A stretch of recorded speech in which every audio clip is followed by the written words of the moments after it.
Hello, everybody. Welcome back to the Rotoworld Draft Marathon. I am Patrick Daugherty, joined by Mr. Denny Carter, Mr. Kyle Dvorchak, and special guest, Fantasy Life's Pete Overzet, to help us draft some best ball teams. We're going to tell you about the differences between best ball and redraft. We're going to tell you about the very, very arcane best ball strategies like stacking, or stacking's not an arcane strategy at all, but run backs and bring backs in week 16 and week 17 and week 19 somehow. It's a big part of best ball drafting this year. And best ball, it's caught fire in recent years. We are all, for better or worse, obsessed with it. It's not the same thing as redraft. And there's also perception, best ball is something you do in the spring, the early summer.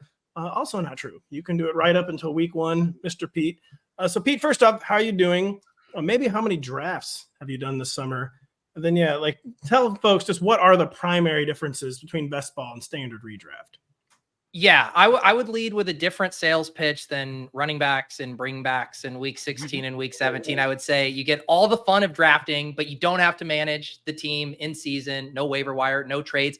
And there is this other kind of feature to the format in that more players are draftable than there are in redraft. Like, we're trying to accomplish a specific thing, and the waiver wire gives us a safety net to essentially take these big swings on players. You can be really aggressive chasing upside, knowing, hey, I can just cobble together quarterback production, tight end production on the waivers.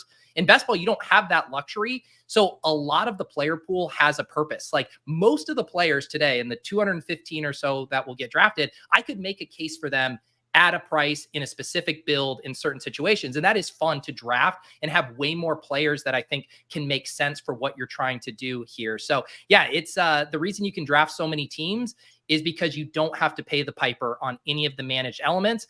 And then, the sickos drafting a bunch, you can start to think about portfolio, right? Like, how much percentage do I want of this guy? Do I want to fade this guy fully, or do I want to sprinkle him in because I'm scared Michael Pittman might still have a good year? So once you really go down the rabbit hole of drafting, say more than 10, 15, 20 teams, it kind of opens up this other lens of how to think about fantasy football. Two quick questions. Who is your highest rostered player so far this summer? And can you think of, is there any player that you have not drafted yet, say in the top 100 picks, that has not ended up on a single Pete team? So this is like asking me this question, like I'm, theoretically in front of a new audience. People, they're going to immediately be like, this guy knows nothing about fantasy football when I say my most drafted player. But I will be honest and say it's Troy Franklin. Troy Franklin is my most drafted player right now. And it feels like the worst possible name I could say here on August 19th. So thank you for that setup, Rotopat. Yeah, no problem. Listen, you could have lied. Setup. The thing is, the people wouldn't know if you just lied to them. I should have said Chase Brown. He's my second most drafted. Yeah. That's a far sexier one.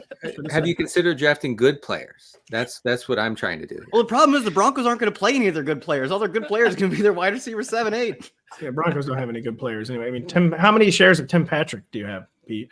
Well, I'm going to start drafting the hell out of him in these final weeks here to balance out all this Franklin exposure. What was the second question you asked other than that embarrassing one? So in best ball, especially when you draft so many teams, you kind of end up with shares of everybody. You don't really have the luxury of being like, I'm never drafting Najee Harris, because if he falls 10 picks and the value's just too good, you kind of have to take him. That being said, is there anyone in say the top 100 picks that you have not drafted a single time this summer? In previous years, I've had kind of like an ongoing bit. 2 years ago, I drafted 0 David Montgomery. He was like a 6th round pick at the time. This was before he was on the Lions. Last year, I had 0 Adam Thielen, another take that, aged not so gracefully for a while there. This year's version, it's not in the top 100, but the one guy I had not clicked in a BBM draft, I believe as of, today, was Brandon Cooks. I have not selected Brandon Cook's name. Keep it that way. In one single draft. Yeah. Yeah, keep it that way. That's the only way to go. I've never once drafted Brandon Cooks in 9 years since he's been in the league. That is the number one Brandon Cooks hater. Yeah, it doesn't matter the format. Denny and Kyle, before we get going, anything you want to add? Pete did lay it out really well. The very main difference, of course, is that you don't manage best ball teams. And but anything else you want to add about best ball versus redraft, or it's time to get drafting? No, I mean, best ball's really fun because you can make a lot of money and then not have to work here anymore, like former coworker Pat Carrain, who is still putting out great content. But I mean, I do think the fact that it's garbage. He's not putting out good content. Don't check him out on Twitter. I think it's Pat Carrain. He's a great guy. And he's been on our show before. But it truly does make the dynamic so much more fun when you are not just trying to beat 11 people, but you're trying to beat 11 people then 12 other or 13 other really good teams, then 15 other really good teams, then the collection of those good teams in a 500 team final that you can win $1.5 million at. The dynamics that change when you have to play that top heavy style are both really fun in that there's a lot of strategy to it, and really fun in that you could potentially win a lot of money. Just wanted to mention stacking. You mentioned that, Pat, and I think that's not really something you're traditionally doing in redraft. I mean, sometimes it just kind of falls to you and you end up with it with a nice stack or two. But in a large field best ball tournament, we are going to be stacking our brains out during this draft. Wow. Do we need to be stacking in normal redraft, by the way? Is that a best ball concept that should come to 12-team managed teams, or no? Is it just not? I think it becomes much more situational. Like, do you have to? If I leave a best ball draft without a stack, I'm probably like, I fumbled it. This one's a punt. It's over. But if I leave a redraft draft without a stack, a lot of the time, I'm like, yep, like I can just, my redraft opponents, it's a work league. Actually, funny enough, my work league would be you guys. Yeah, so what are you talking about? What's that supposed to mean? It's my dad's work league. My dad always invites me to his work league. I'm like, sometimes you can just play the best plays. You don't need a ton of strategy if they're taking, I'm from Cleveland area. They're all taking Browns in the first 5 rounds. Like, that offense was real bad last year. I'm just gonna play the hits. In a best ball draft, I do think it's mandatory almost completely. Redraft, not at all mandatory. Still helpful in some scenarios, but not all. I think too, like, you think back to last year, and obviously it's the extreme example, but if you just loaded up on a bunch of the cheap Houston Texans players and you ended up with Stroud and Tank Dell and Nico and Devin Singletary and Dalton Schultz, like, you just had a runaway smash there. You have your own blog now. You have your own blog. Exactly. Yeah. LegendaryTexans.com. And I think the cost matters, right? Like, in redraft, I don't want to start like AJ Brown, Devontae Smith, Jalen Hurts, because those guys have a rough whatever week. You're losing that week. Like, you are going 0-1 in that matchup. In best ball, you can cover that ground with those kind of onslaughts, because say they explode for 45 points the next week, you get those points tacked on to your week 1 through 14 score. In redraft, you're just in a 1-0, 0-1 deficit. And so if I am doing the stacking, I think I want it to be cheap and just be like, hey, I'm going to go in on an undervalued offense, maybe the Denver Broncos, and not take Troy Franklin, but grab a couple of the other wide receivers at the end of the draft. I don't mind that. All right, so we've set the scene. Do you say it's time to draft a team in the BBM5 or V, if you speak Roman, on Underdog? We ready to go? Yeah, I just hopped in. 7 spots available in this Best Ball Mania draft. So as long as Denny can get in here, we should be good. It's fetching my draft, folks. Fetching Denny's draft. Do you see Pete? We won't see him yet. Once it's filled. Good. Yeah, once it's filled, we'll see. Denny, by the way, I do see up of $3 there. Wow, you're shaming him. You're bag shaming him. Listen, I want to say I saw Pete was going to be on the show, and he is the deposit king. So I wanted, in deference to him, I wanted to deposit today, and that's how I did. Pete, your best bid ever is the deposit king. Do you remain the deposit king, or are we cashing some of this? Yeah, I literally just had to deposit myself yesterday. Underdog dropped the chow, which required me to locate some more funds. So yeah, no, I'm in solidarity with Denny on the deposit front.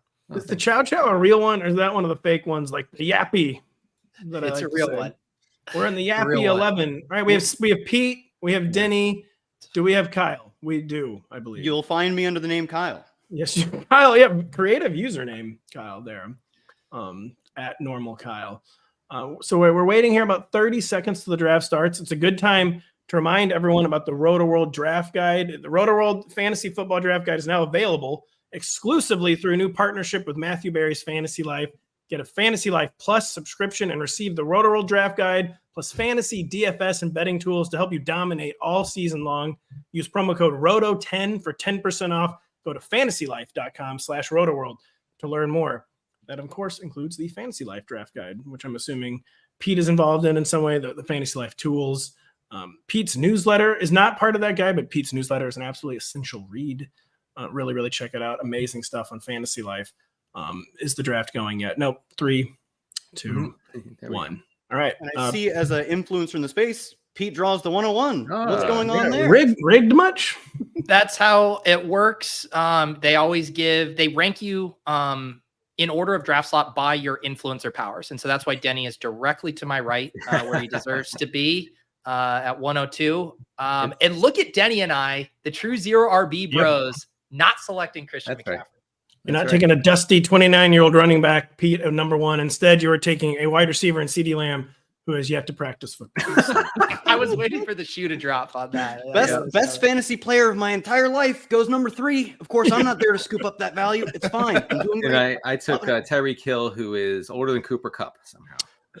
Wow, is it really? That's not true, is it? That's not true. They're like 9 days apart or something. Wow, Really? I didn't know that. Yeah, and Cooper Kupp feels like he's 40. Cooper Kupp is on my do not draft list. You can read about that in the Shy Away 40 that is dropping on Thursday. Kyle, with Jamar Chase, Justin Jefferson went 1 pick before Breece Hall went right after Christian McCaffrey. Would you have taken Breece if he had fallen to you, Kyle, or were you always going to go wide receiver like your fellow zero RB zealots, Pete and Denny? Yeah, I'm probably, I guess not always, because I'm doing a lot of drafts, so sometimes I'll mix it up, but more often than not, when I get in a spot where specifically Chase and Jefferson are on the board and the running backs, either Breece or Bijan, are there, I'm going with the wide receiver there. It is, I don't know, for the people who haven't drafted underdog, it is going to hit you like a ton of bricks when you see the wide receivers going and going and going, and they just don't stop going. And in turn, that leaves a lot of solid, not great, but solid running back picks in the 70s, 80s, 90s. So more often than not never, but more often than not, I'm like, I need to start getting out ahead of receiver, and that starts in the first round, mostly, not always, but mostly. Now, Pete, you and I are two people who love bits, but like stripping away all artifice, all facade, all bit, has the receiver avalanche gone too far this year, in your opinion, or can it just never go too far with the most important position in fantasy football? I think there are rooms where it can go too far. A lot of times when you're streaming a draft and you have a bunch of, like-minded individuals who are tripping over themselves to draft wide receivers earlier and earlier, kind of like, what the hell are we doing? But what you realize is, like, when you try to counter it, there's not a really good way to counter it unless you really love Rashid Shaheed or something, in which case you could go for it. So yeah, I think you kind of just have to capitulate. And what makes it nice, and I know you guys have talked about it on the show with Karain as well, is like, the running backs you can now get later are really nice. They're really good running backs. We know their roles. You can get bankable, projectile. I keep saying projectile volume lately. Projectable volume. Awful. But you basically think of it as like there's a 2-round like flip flop of, it's like the James Conner, Raheem Mosterts used to go in rounds like 4, 5, and 6, and then the like Jordan Addisons and Lad McConkey's used to go in like 8, 9, 10. We all just collectively decided to switch it. And it's like, you're still drafting the same guys as you would have. You're just drafting them in a different order is basically the best way to think about it. But Kyle's right. I think you want to pay attention to your room. This room doesn't have a lot of badges. It's actually a shockingly low amount of badges, which means we're going to be drafting probably against, less experienced players. So that's something on my radar here for this specific draft. Pete, every time Denny comes on to the main Rotoworld football show and it's like, oh, we don't want talent. We just want touches. We just want touches. Zeke Elliott's going to get all the touches. You know what I say to that? Projectile volume, buddy. That's how I feel about the Zeke Elliott touches. And it's a Freudian slip. It makes you want to vomit when you select Zeke. But he's probably right to a degree, By the way, what do I have to do to get one of those badges? Draft more. I have a badge. I think you have to win $1 million, don't you? Yeah, you do. They only give it to Pete. Wow, he's got a badge. Didn't know. Won $1 million. Yeah, Pete. I think that is what it comes down to with the receiver avalanche. Like, you know what? This has gone too far. I'm going to do something about it, and I have 100% exposure to it. And like, it's kind of like, what are you supposed to do? And I do agree with you that you really just cannot fight City Hall on it in this format right now. Yeah.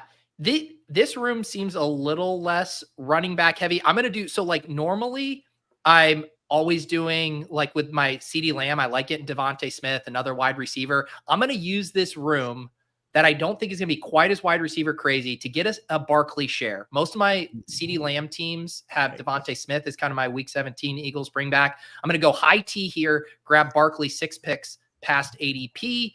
And then for my next pick here, oh man, fine. I'll grab a share of Devontae Adams here. He's not my favorite guy to click, but falls a little bit past ADP, and I'll grab him. Very kind of you, Pete, to use our stream to balance out your portfolios.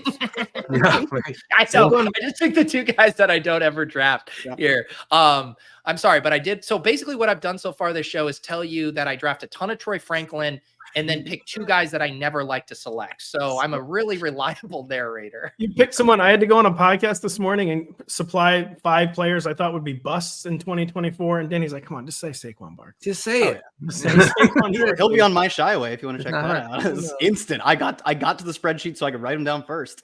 You guys won't be shocked to know that I drafted 2 receivers at the turn there at with Malik Neighbors and DK Metcalf. I end up with a lot of Seahawks because I think that they'll be good this year rather than bad like last year.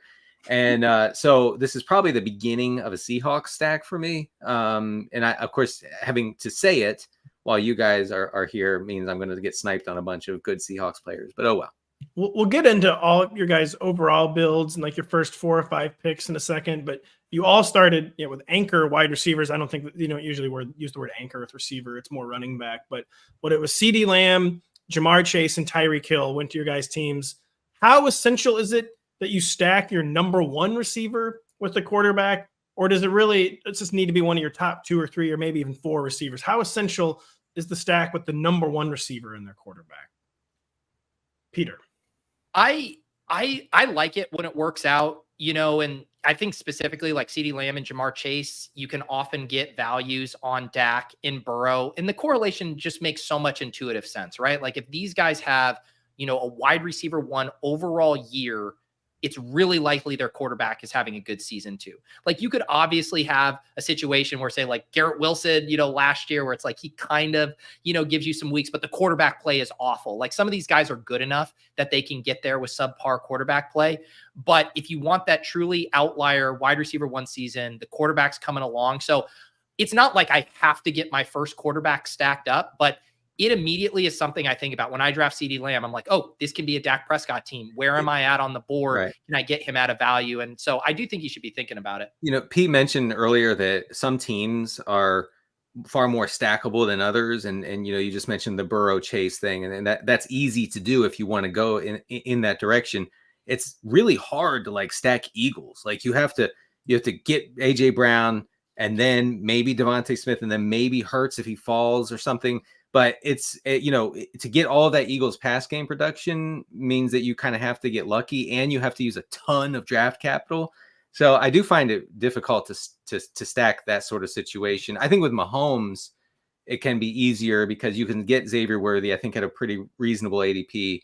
And then I think Kelsey's reasonable as well. But like Eagles are tough. Dolphins are tough to an extent because it's hard to get Hill and Waddle together. I actually have never been able to do that.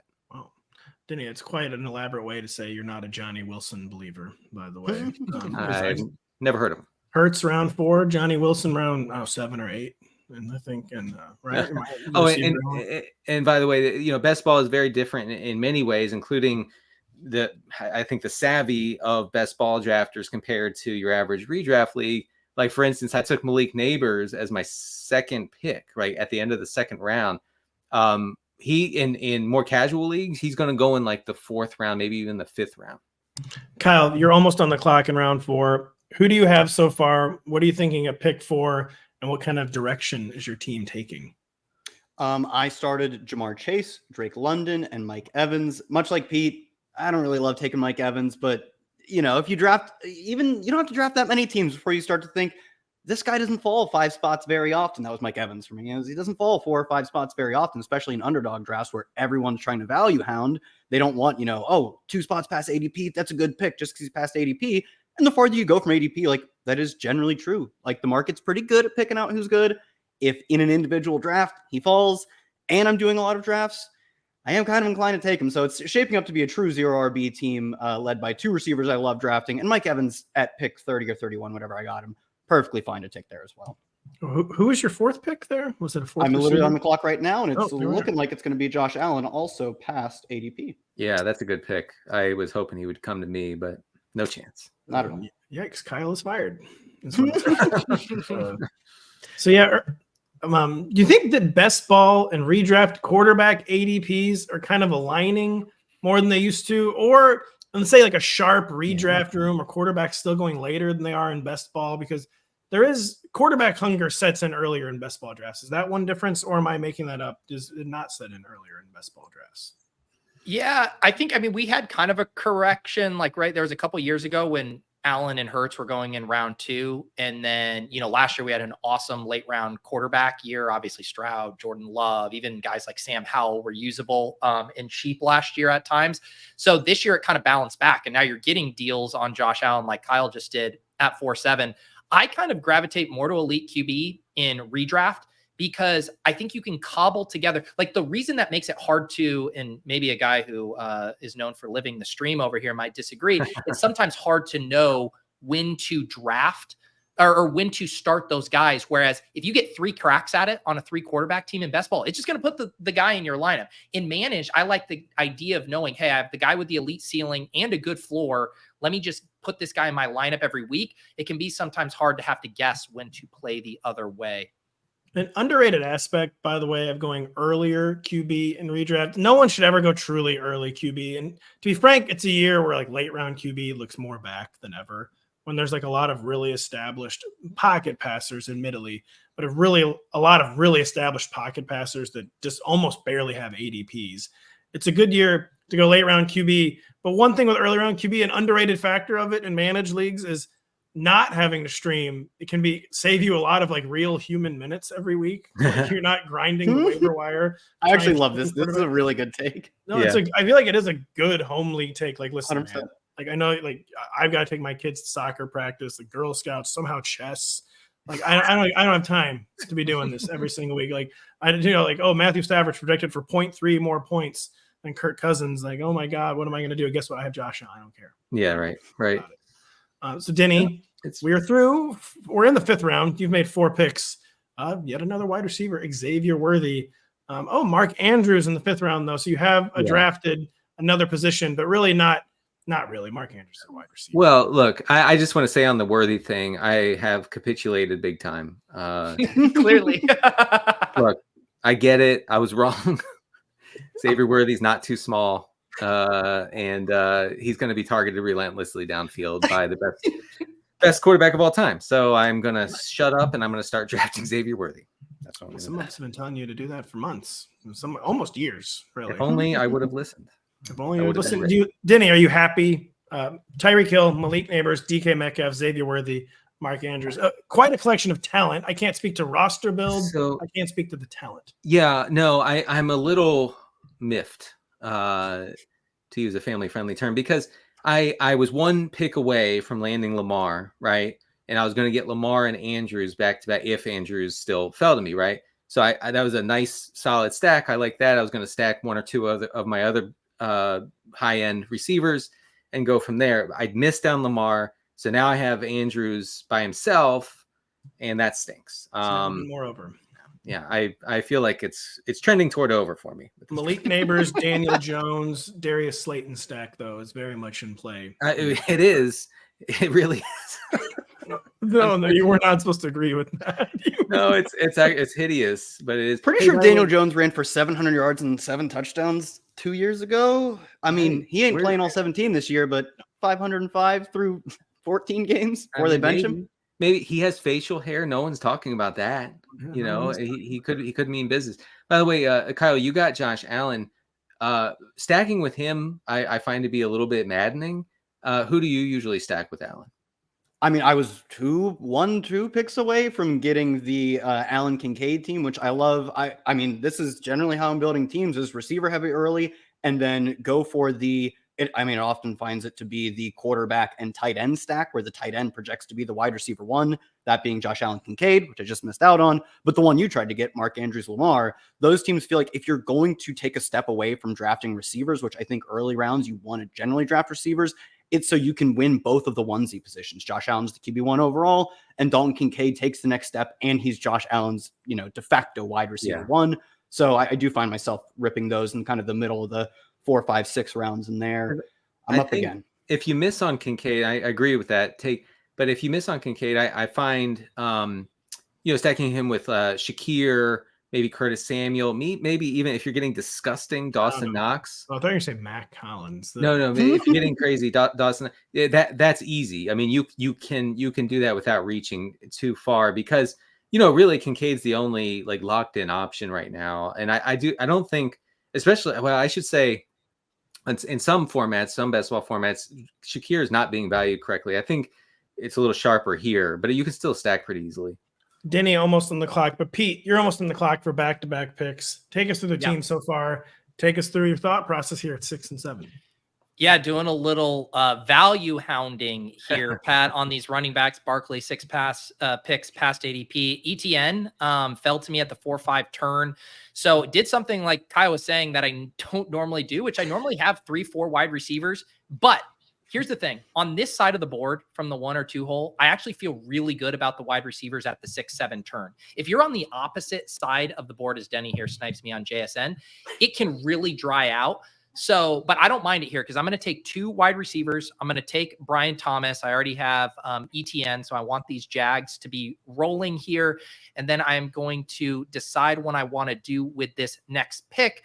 I basically don't have any correlation tiebreakers, so it's just whichever of these 3 top wide receivers I want to take. And I haven't been selecting a lot of Christian Watson, so on theme for this hedge draft I'm doing here for the NBC peeps, I'm going to take Christian Watson 3 picks past ADP.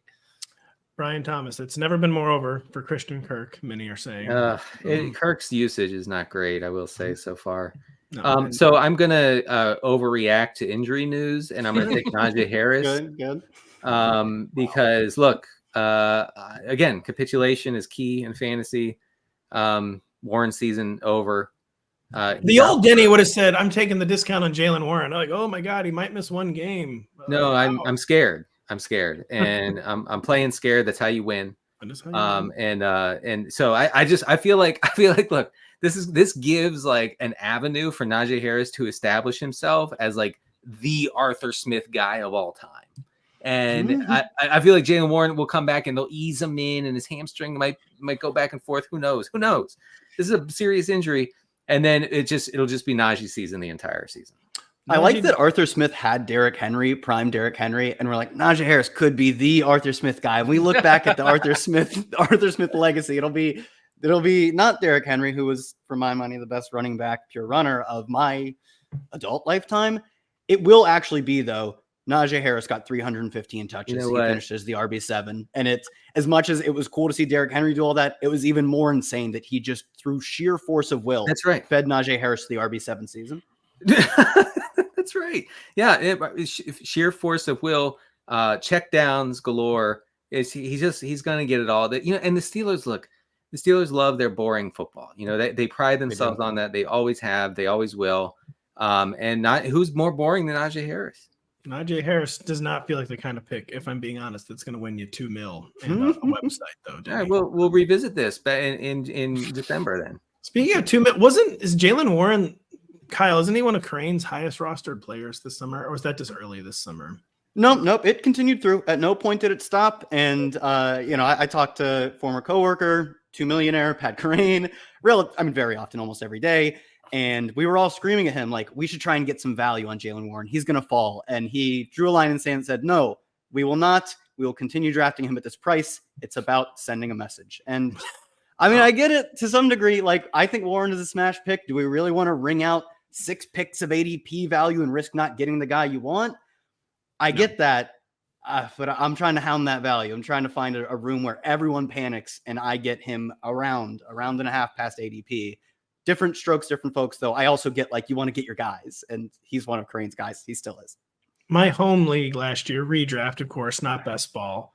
Najee was just falling like a stone. And even, like, amongst, like, the home normies, none of them are industry professionals. No one wanted Najee Harris. I, quote, unquote, stopped the slide. And guess which industry professional did not make the playoffs in his home league, due in large part to wasting a pick on Najee Harris. Wow, that's a tough one not to make the playoffs, I will say. When you take Najee Harris, bad things tend to follow, is what I'm saying. And your team is cooked. It's DOA. We are in round 8. Have any of you selected a quarterback yet other than Kyle and Josh Allen? Pete and Denny, when do you start thinking about quarterback here? I'm thinking hard. You're thinking very powerfully. I'm thinking even harder than Denny. Whatever mental willpower you think Denny is exerting to the quarterback position right now, I'm exerting more. Yeah, we're thinking very hard about quarterbacks. Pete, what's the latest you can go without selecting your first quarterback? Do you ever push it into double-digit rounds? I guess you do. Especially if you're getting into the Jags, like Trevor Lawrence territory. Let's ask that. How frequently do you push it beyond round 10, selecting your first quarterback? I definitely do a lot of 3 quarterback builds. One, because I want to be taking the running backs and wide receivers and tight ends early, so I often miss out on the elite quarterbacks. And then 2, the way this tournament structure works, Kyle was kind of describing some of the pod dynamics earlier. You got to finish 1 out of 16 in your week 15 pod, 1 out of 16 and 16, and then you're in the huge finals group. So I like having different cracks at an exciting game. And if I have 3 different quarterbacks, that allows maybe this stack to hit this week, another stack to hit the next week. And so I think that lines up really well for navigating this. So yeah, I don't mind. Like if I were to get like an Aaron Rodgers, Matthew Stafford, Drake May, 3, like I'm fine pushing it. If I could get a Kirk Cousins, Geno Smith, Bo Nix, like I'll do those kind of rooms on this team. Unless Denny goes absolutely rogue and takes Dak Prescott, I am going to select Dak Prescott here. I can't draft. And he's timing out into Jalen Warren. Oh no, he got DeAndre Swift. Was that the pick you wanted, Denny? No, not really. You took DeAndre Swift over Jalen Warren. Very curious. Well, I already have Najee Harris. I made my bet on the Steelers backfield. But at some point, does being good matter though? Denny would tell you no. I hope not. I think so. I think the Bears could be way more pass heavy than we think they will. Denny, the Bears could be like seriously legendary this year. I actually am open to that possibility. Yeah. Like, even like a Sharps who have tried to envision that are not envisioning it hard enough. Right. Really underestimating the possibility that it's like a legendary pass first, air it out, spread it around off. I'm glad to hear that from you. So what I'm going to do here is I am going to take Caleb Williams because I'm in apparently. But the other problem is I can't stack him with anybody else. So that sucks. I think everybody is. I saw Dunze was still there, I believe. He's gone,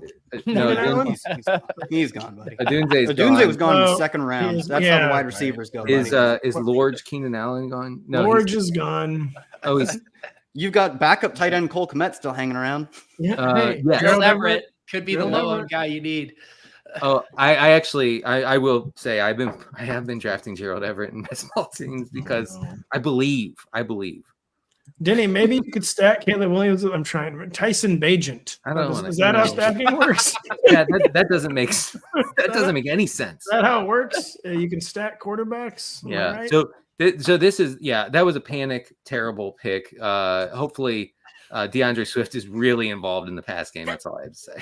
I think he's going to be the goal line back too. I mean, we're probably overthinking DeAndre Swift. No, what I'm saying is with the stacking with Caleb Williams and the Swift connection, where I'm hoping for 75 to 85 receptions. That's all.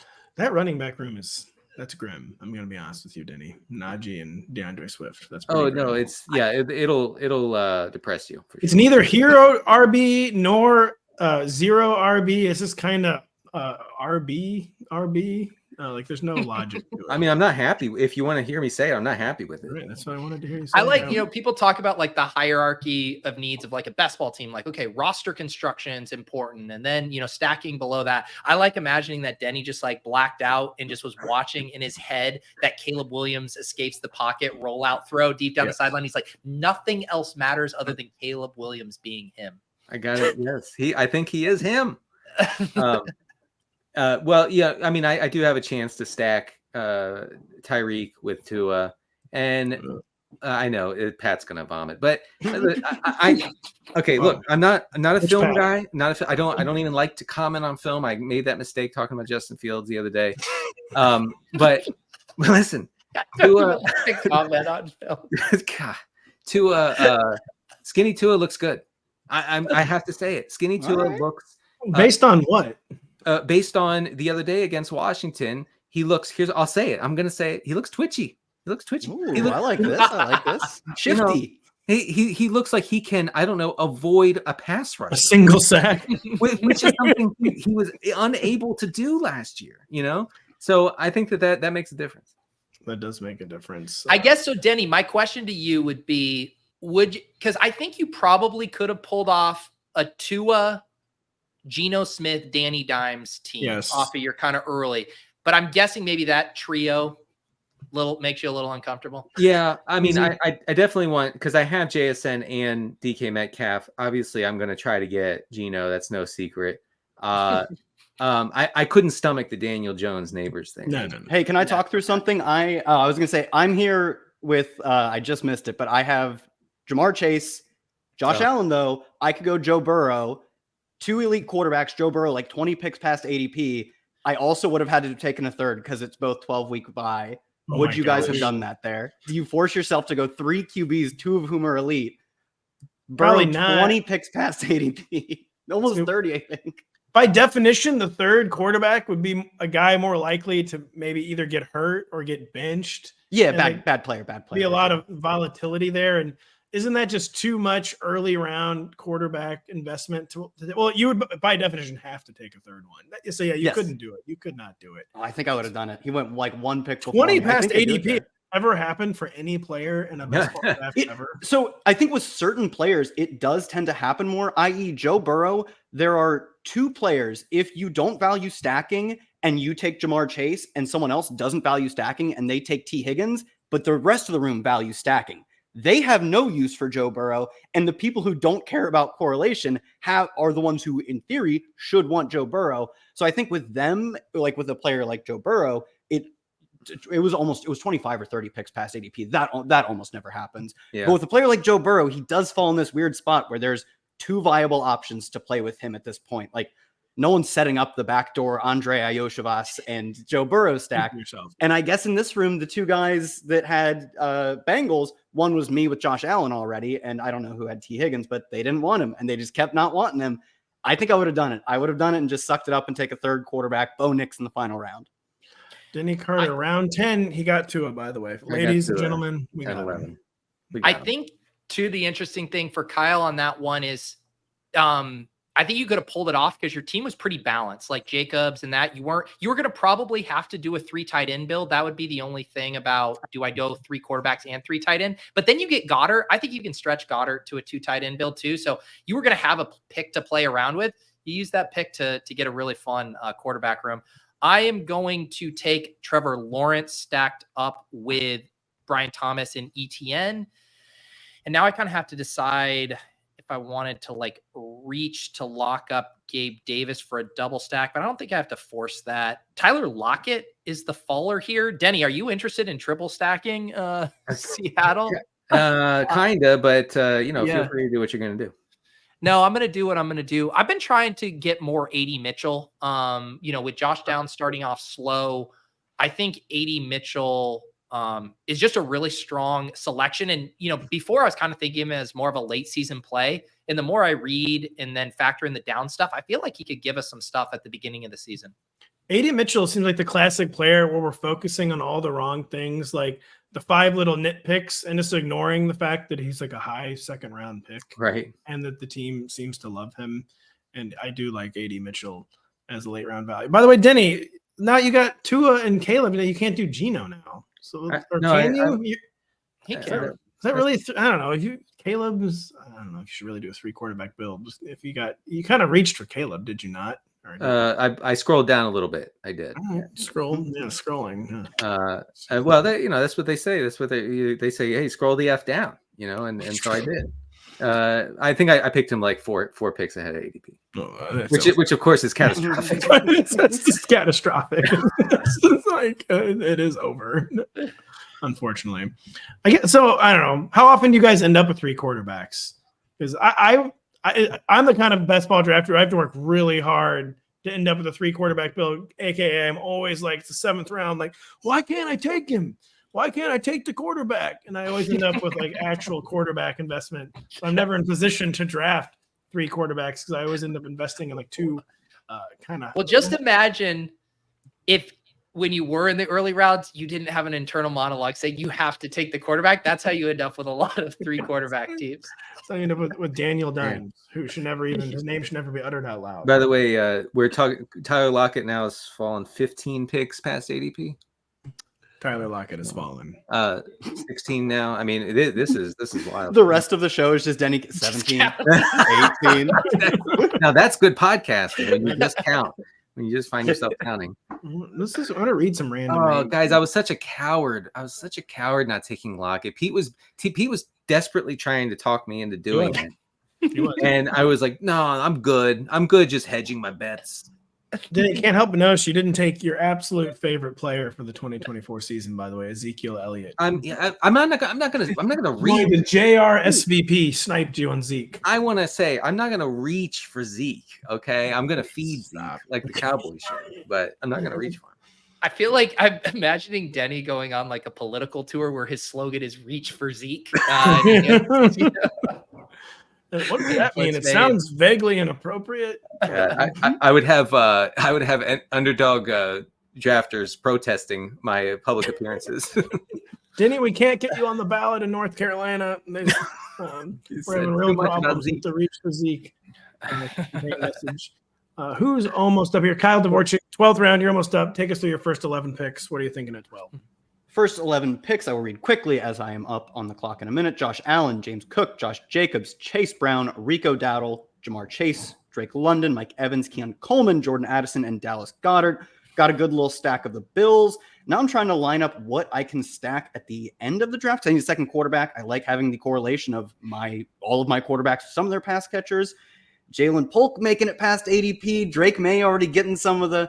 We actually don't know who's the week 1 starter. I know we said Jacoby's the guy. He's going to get it. And then they saw Jacoby play and said, it could be anyone. We don't know anymore. So I hope Polk makes it one more pick because he's definitely my pick if he makes it. Jacoby Brissett, the rare quarterback who is too stoic in the pocket.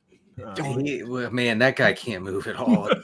He can't move, and you got to give him credit. He's not throwing it to his first read only. He goes through the reads. No. And all right, I'm just making sure Gino's still on the board here because he's pretty far down. Okay, how about with the Dolphins, guys? So I have Tua, I have Tyree. This Jonas season. You're right. Is it Jonas Smith season for me? Yes, without a doubt. I like that. Yeah. I got to go in for you. It could be Malik Washington's season. Yeah. I believe it was River Crackraft just got hurt in practice. Odell Beckham's still on the pup list. Yeah, that wide receiver 3 job is open. And we saw right after, I think it was like the filming they did during the draft, was Mike McDaniel just would not shut up about, we got to get Malik Washington. We got to get this guy. And the first thing we see out of week 1 preseason, immediate scheme touches. Like Mike McDaniel's going to be so freaking happy to give this guy 3 screens and 1 rush per game. And in this offense, like 3 times in a season, he's going to have a 70-yard play. Right. No, and I am going to target Washington later. I took J.K. Dobbins because he said in a press conference last week that his injury woes are over. Well, all right. And I believe him. It's good enough for me. Real quick, before we get to Mr. Peter Overzet, who's almost on the clock, I have to tell you about NBC and Yahoo's $1 million sweepstakes. Fantasy football season just got better, $1 million better. Create or join a private Yahoo Fantasy League and enter the $1 million NBC sweepstakes. Plus, earn extra entries to win when players on your fantasy roster score a touchdown during an opening weekend game on NBC or Peacock. Download the redesigned Yahoo Fantasy app or go to NBCSports.com/fantasymillion to learn more. Peter is always a man with a plan on the clock. Oh, but he's not. Oh, he was. Peter, you got Trey Benson and Michael Wilson. Wow. So we're all in on the who's the backup Cardinals quarterback. You're going to try to stack him. You're going to bet on a Kyler Murray injury and do a backdoor Cardinal stack. Terrible joke. No, I believe there's a vicious camp battle going on between Clayton Tune and Desmond Ritter for that. It's actually not a joke. Yeah. It's not a joke. Yes. Why the Cardinals a double stack, Peter? Yeah, I mean, I'm done at quarterback, Dak and Trevor Lawrence. I feel like I'm good there, but I don't think it's bad. I actually think it's good to keep building out, team level bets. You're only going to have 2 to 3 quarterbacks max on a team, but we still want that correlation. Like this bet is, hey, Arizona Cardinals youth movement here. Maybe Trey Benson gets some starts. Michael Wilson, falls into a cohort of players that traditionally break out. That's a year 2 guy, flashed efficiency in year 1, had over 500 yards. We already saw what an explosion games looks like for him. He had 27 PPR points there early in the season, and that was with Marquise Brown and Zach Ertz being targeted heavily. So I think he's the perfect better in best ball guy. Like, I don't really want to be trying to decide when to start Michael Wilson in my home league, but I think I'll get a couple of spikes here and playing it cheap There's obviously expensive guys. And I also already had McBride. So I'm basically saying, what if I stacked up the Cardinals without the quarterback, knowing I'm only going to have 2 quarterbacks anyways? As a best ball noob, the thought seriously has never entered my mind of stacks without the quarterback. I'm glad someone pointed out that you can do that. You should love this because you got nauseous at the thought of taking Tua, but like you would agree that like I know you like Achane because like you get in the second, you get 2-3 turn. What the hell else are you gonna do? Take the guy who can drop 50 in a given week, and like I assume you think Waddle and Tyreek are good. Just take the guys who score the points in boatloads, and you don't have to worry about Tua as much if you are into that kind of thing. Kyle, dangerously close to saying just draft good players. And it always seems like a winning strategy, but apparently it's not something you're ever allowed to do in best ball. I don't want to get too heavy into like news stuff, but does anyone think that the Michael Penix being rested for the rest of the preseason means he's going to start week 1? Not really. Maybe a little bit. I don't know, man. I'm nervous about Cousins. The problem is Raheem Morris kind of did crazy things a long time ago when he was the Bucs coach. The Falcons have been doing crazy things for multiple off seasons, none crazier than off season. I still think this off season, I still think the Occam's razor explanation is just that there's a grand plan in their mind that only they can see. Really? And it's not really. Yeah, we haven't heard. There's been a single peep. I mean, the Falcons, despite playing in one of the largest markets in America, or maybe the most undercovered team in America, but there has not been a single peep about like Kirk Cousins' health. Oh no, I do. I get that. I hear that, but I mean, we talk about Achilles like it's a strained pinky toe. Aaron Rodgers started 2 weeks after tearing his Achilles. And I feel like an older quarterback coming off an Achilles, it wouldn't be shocking if they were like he's not really ready. I would be shocked at this point. It also could be, isn't this a team that's just desperate to save face on this pick? And they're like, this is our future. We got to put this guy on ice. That's how important he is to us. I mean, I think Raheem Morris said something similar to that. He was like, we already know he's the QB2. He's got the job locked up. What more do we need to know? Which, I mean, I guess I get. It's just kind of a testament to how weird of a rabbit hole they've already found themselves in. Exactly. No, I think 100% that they're answering questions that never needed to be asked. Like, I was not wondering what a team does when it signs a $100 million quarterback and then drafts a top 8 quarterback. Denny, you just took Caleb Williams and DeAndre Swift. If anyone knows about mental gymnastics to justify something, it's you. I do. I could run the Falcons, is what you're saying. You should. All I'm saying is that maybe the Falcons should have hired the greatest coach in the history of organizing. Oh no, Denny. A gift is about to happen for your Caleb Williams team here, though. Are you in on Cole Kmet? I think I pick past ADP. So when someone gives you a gift that you immediately go, I'm going to re-gift this. Don't want it. That's the kind of gift we're looking at. But go for it. I jinxed it. Gosh, darn it. Good. No. That's a good jinx. You do not want to put that evil on someone. Well, backup tight end. Denny getting night sweats, the idea of not getting Geno here, even though he appears to be still. No. Well, unless Pete just hates me, he's not going to take it. So I'm going to get Noah Fant here. So the entire plane has now been built out of Seattle Seahawks. If they're bad this year, I literally am. The bank examiner is going to live in my home. The bank examiner, first off, he's not buying a ticket to Seattle from St. Louis. He's a thrifty man, but. I still am having trouble reading the true Seahawks tea leaves because I know Mike McDonald has not talked about run establishment in a long time, and we're not expecting Ryan Grubb to establish the run. I still just don't know if I buy being all in on Geno Smith and his arm, but I admit, Denny, I texted you recently that I was in on Geno, and I have been drafting Geno at the back. Yeah. All right, sell everything. Sell everything. Patch in. Sell it all. So I did the 3 quarterback build, which I know makes me a noob here. But I don't think it's bad, Denny. I mean, I think it was borderline with Caleb and Tua. I do think it was borderline with Caleb and Tua. If I could take it, back, I would take Caleb back, of course, because I'm not stacking him with anyone except for Swift, which is not really a stack. I think similar to Kyle, though, like your build is pretty balanced. Like you're good at running back. You had those 5 early receivers. Your tight end room is good. You're going to have an extra pick to play with. And if you're going to use that to, compound the investment you've already made in JSN and Metcalf, I think that's a smart way to do it. Thanks. I'll take it. What round? We're in 15. We're near the end of this 18-round extravaganza. Yeah. Pete, we haven't checked in on your team for a while. Can you run us through real quickly everyone on your squad?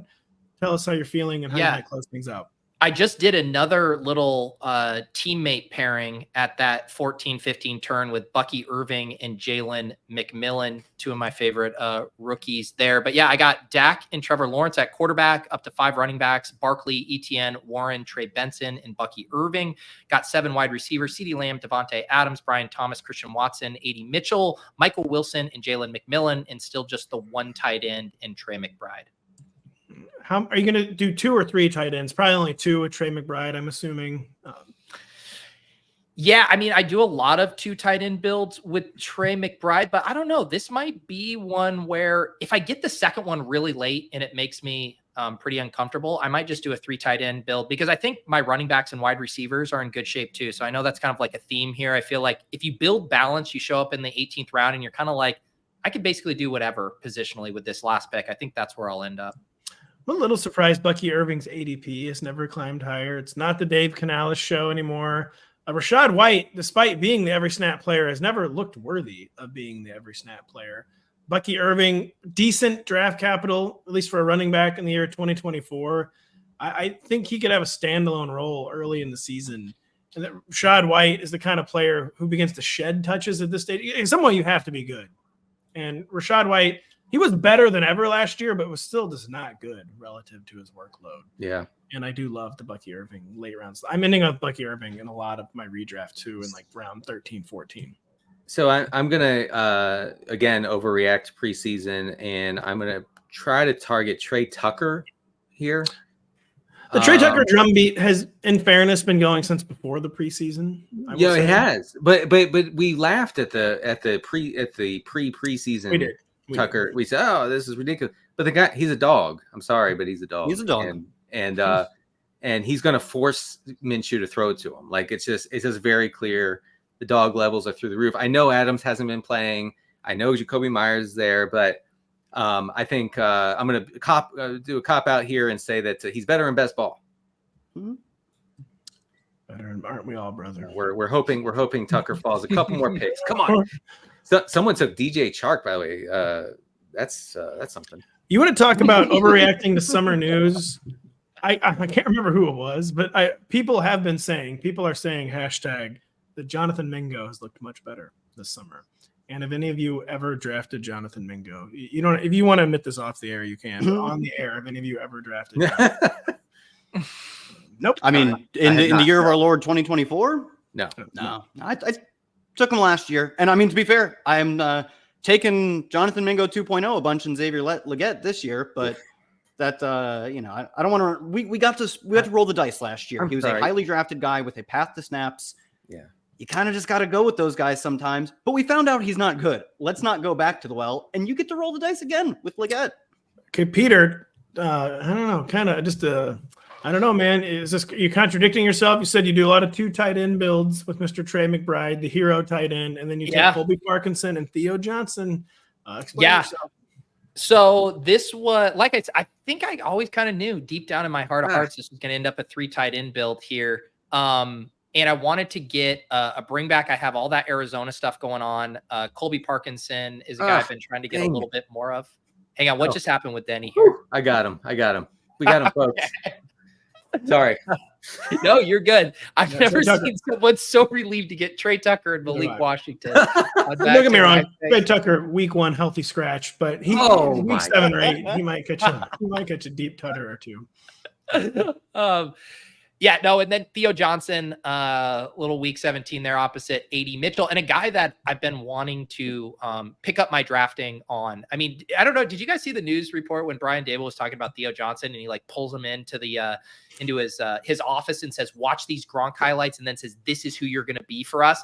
Once I saw that, guys, I've been all in on Theo Johnson. I mean, that was the thesis with Nico Collins last year. Is they were showing him Julio Jones tape, and I mean, I'll be damned, great season from him after the Julio Jones tape.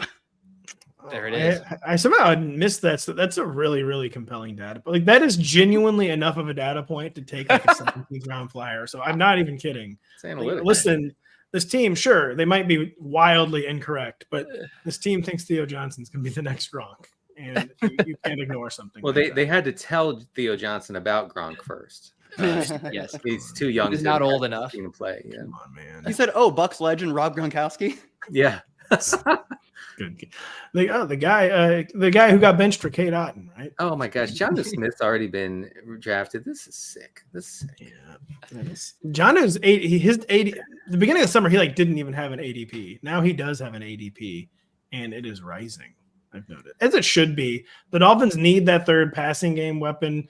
Jonnu just makes too much sense as a Mike McDaniel movable chess piece. He made too little sense as a Bill Belichick movable chess piece. And I actually am pretty on board with the Jonnu Sans that Arthur Smith, you have to give him credit, got going last year. I mean, is this the weary portion of the draft? Yeah, it's a little weary. I'm deciding what I want to do here with tight end. I could, like you guys suggested, maybe in jest, but I'm taking it seriously. I might get Gerald Everett to stack with Caleb. So I have that going for me. Wow. You don't really have anything to say to that. Are you guys crying? Equiminius Brown still in the Bears. Maybe you could do that one. Alshon Jeffrey still in the Bears. I might look into that one first. Wow. Let's help Denny find a better pick. Wait. He has a relationship with the Bears offense coordinator. They know. Yeah, he know played each with other Shane Waldron for the first 5 years of his career, right? I believe. And he brought him there.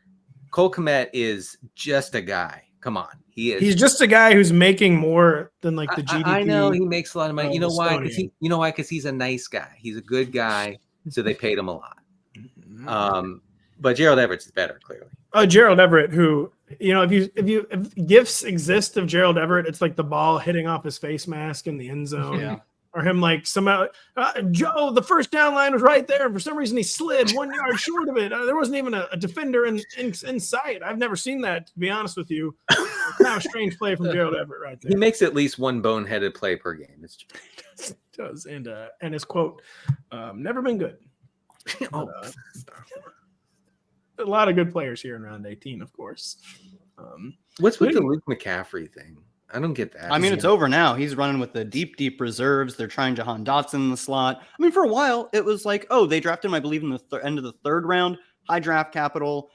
They have a pretty glaring need at receiver, especially in the slot. All the pieces fit together, and then he steps on the training camp practice field, and they all fall apart. Sometimes you roll those dice, and they just come up snake eyes. I mean, his last name's McCaffrey, too, so people just... Right. That's what it is, right? Subliminal, yeah. That's the whole thing. It's like, he's going to be as good as Christian. So it's the whole reason the Commanders even drafted him. He doesn't get drafted if his last name is Jones. I mean, look, he's like an XFL type. I mean, what are we doing? What are we doing? That's why I've moved Brendan Rice up my nepotism ranks as far as late round wide receivers to click. I mean, I think we just shifted. We want to get that nepotism juice on our team. Did someone take Johnny Wilson from me? My goodness. I had him in the queue. No, it wasn't me. Wasn't me. Wow. That's pretty bad. That's a tough one. That's a tough one to go out on. No Johnny Wilson. Well, it's going to get worse because I just clicked Tyler Boyd. Oh. Well, I took Gerald Everett, just so everyone knows. Listen, you guys can come back to me whenever it's running 85% of the routes by week 3. You can come back to me. We'll talk about it. Cole Kmet is the most slandered player in the history of fantasy. I know. Of all the people to glom onto, you chose Kmet. Listen, if he ever scored a touchdown, it would have been different. Things would be different around here. And guess what? Things are different around here now with Mr. Caleb Williams. Gerald Everett will. After Gerald Everett's game-ending fumble in week 2, the snap share is down to 18%. Cole Kmet's never been more back. This draft has never been more over. It can be a little tedious to take people through your teams, but real quickly, we'll have all 3 of you go through your teams. Denny, what is your 18-man squad? What are your final thoughts on your squad? We know you regretted the Caleb Williams pick, but what is your overall feel on the team? Well, I'm going to have to get to my team before I can tell you about it. It's a little hard. Pete probably knows how to do that better. So, Pete, where's your team, and how are you feeling about it? We're looking at the super flex slate. Denny, go to drafts. Yeah. If you guys would like, I can read. Then go to completed. Completed. There you go. Denny, Click best ball you video. have to have $5 in your at least $5 in your account for your teams. Okay. All right. Everybody stop laughing for a second. At quarterback, I have Caleb Williams, Tua, and Geno. Okay. Running back, I have Najee Harris, DeAndre Swift, Blake Corum, J.K. Dobbins, and Jaleel McLaughlin. I like it. Yeah, I mean, it doesn't make you throw up. Tyreek Hill, receiver room, Tyreek Hill, Malik Neighbors, DK Metcalf. And then my capitulated pick on Xavier Worthy, JSN, Trey Tucker, Malik Washington. Strong receiver room, in my opinion. Yeah, pretty good. And then tight end, Mark Andrews, who I really want to stack with Lamar. It didn't work out. Mark Andrews, Noah Fant, part of my Seahawks quadruple stack, and triple stack, I should say. And then Gerald Everett, everybody's favorite tight end for the Bears.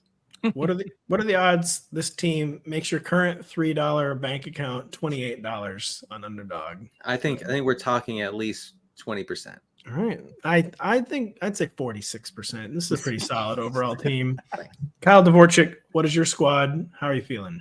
My team kind of goes. It's Josh Allen, Sam Darnold, James Cook, Josh Jacobs, a nice, 18 picks after ADP, Chase Brown, Rico Dowdle, Ty Chandler, Jamar Chase, Drake London, Mike Evans, Keon Coleman, Jordan Addison, Rashad Bateman, Demarcus Robinson, and the late round leverage play, Minnesota's wide receiver 3, Jalen Naylor, Dallas Goedert, Luke Musgrave, Juwan Johnson. That's good. I hate having Sam Darnold on this team because I do not feel good about him starting the entire season at all because he's never really been good at football. Wait a second. Even after the McCarthy injury? Yeah, No, he's terrible, man. He's really bad at football. Like, he's horrible. What are they going to do? What are they going to bench? Nick Mullins is probably They're already a better talking about quarterback. getting a veteran. It's over.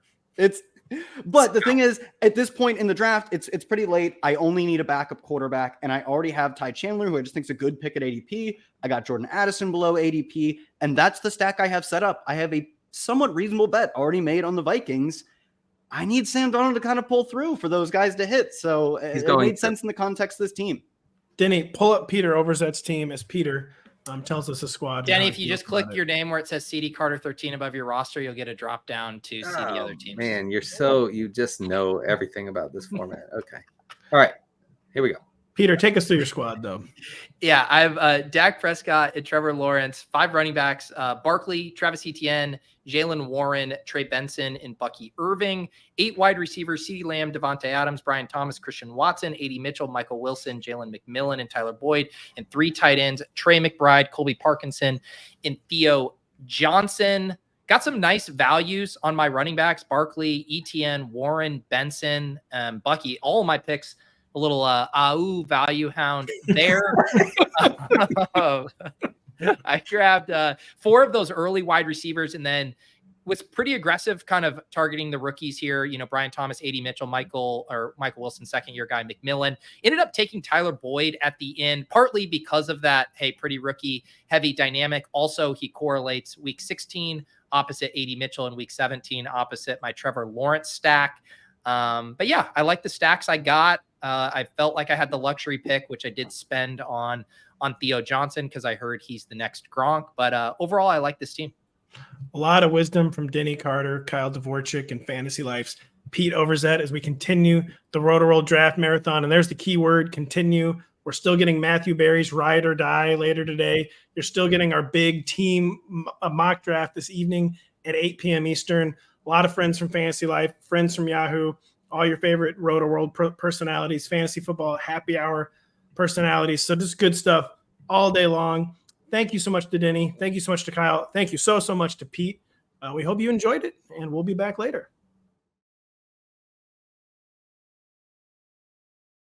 Hey, it's Matthew Berry from NBCSports.com and Rotoworld.com, and I want to thank you so much for watching whatever it is you just watched, or if nothing else, being too lazy to click out of the autoplay after this video started, after whatever it is you actually wanted to watch finished. But now that you're here, I'd like to take a moment here to ask you respectfully now, okay? I'm asking you respectfully to subscribe to the NFL on NBC YouTube channel. You'll get the latest Rotoworld fantasy news headlines, all sorts of great shows, including my own Fantasy Football Happy Hour. So go subscribe now. Again, I'm asking respectfully.